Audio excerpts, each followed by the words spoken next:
Hi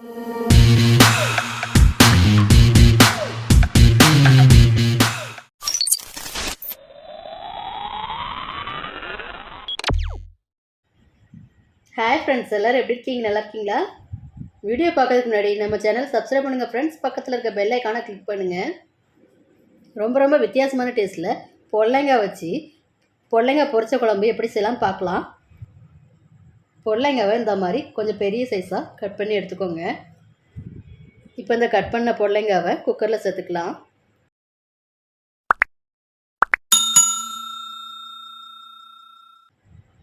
ஒரு 50 துவரம் பருப்பு எடுத்து நல்லா கழுவிட்டு பொடலங்காய் கூட சேர்த்துக்கலாம்.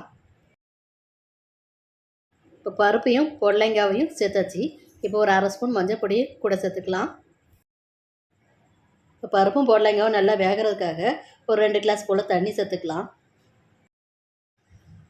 இப்போ நல்லா கலந்து கொடுத்து குக்கரை மூடி 3 விசில் வர வரைக்கும் வேக வச்சுக்கலாம்.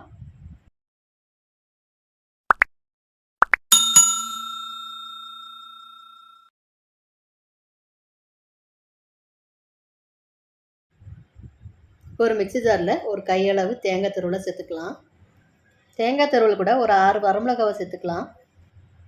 வரமிளகாய் சேர்த்த பிறகு ஒரு ஸ்பூன் மிளகு சேர்த்துக்கலாம். 1/2 ஸ்பூன் போல் ஜீரக பொடி சேர்த்துக்கலாம். இப்போ கொஞ்சமாக தண்ணி சேர்த்து நல்லா ஃபைன் பேஸ்ட்டாக அரைச்சி எடுத்துக்கலாம். இப்போ 3 விசில் வந்துருச்சு. இப்போ குக்கரை திறந்து பருப்பும் பொடலங்காவும் நல்லா வெந்துருச்சான்னு பார்க்கலாம். பருப்பும் பொடலங்காவும் நல்லாவே வெந்து வந்துருச்சு. இப்போ இது கூட நம்ம அரைச்செடுத்த மசாலா பேஸ்ட்டை சேர்த்துக்கலாம்.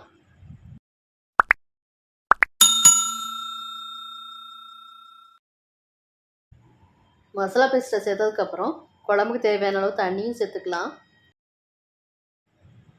இப்போ இந்த பொடலங்காய் பொரிச்ச குழம்புக்கு தேவையான அளவு உப்பு சேர்த்துக்கலாம். இப்போ நல்லா கலந்து கொடுத்து மசாலாவோட பச்சை வாசனை போகிற வரைக்கும் குழம்பை நல்லா கொதிக்க வச்சுக்கலாம். குழம்பு நல்லா கொதிக்க ஆரம்பிச்சிருச்சு. இப்போ குழம்புக்கு தாளிப்பு கொடுத்துக்கலாம். சின்ன கடாயில் 2 ஸ்பூன் ஆயில் சேர்த்துக்கலாம்.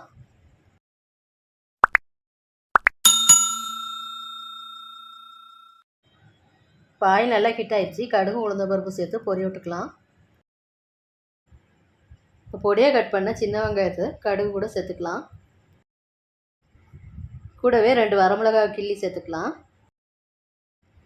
ஒரு 2 கருவேப்பிலையும் சேர்த்து பொரிச்சுக்கலாம். இப்போ எல்லாம் நல்லா ஃப்ரை ஆகி நல்லா பொரிஞ்சிருந்த பிறகு நம்ம பொடலங்காய் பொரிச்ச குழம்பு கூட அந்த தாளிப்பு சேர்த்துக்கலாம். ஃப்ரெண்ட்ஸ், நீங்களுமே இந்த பொடலங்காய் பொரிச்ச குழம்பை ட்ரை பண்ணி பாருங்கள். ரொம்பவும் சிம்பிளாக ஈஸியான ஒரு ரெசிபி தாங்க இந்த பொடலங்காய் பொரிச்ச குழம்பு. ஃப்ரெண்ட்ஸ், லைக் பண்ணுங்கள், கமெண்ட் பண்ணுங்கள், ஷேர் பண்ணுங்கள்.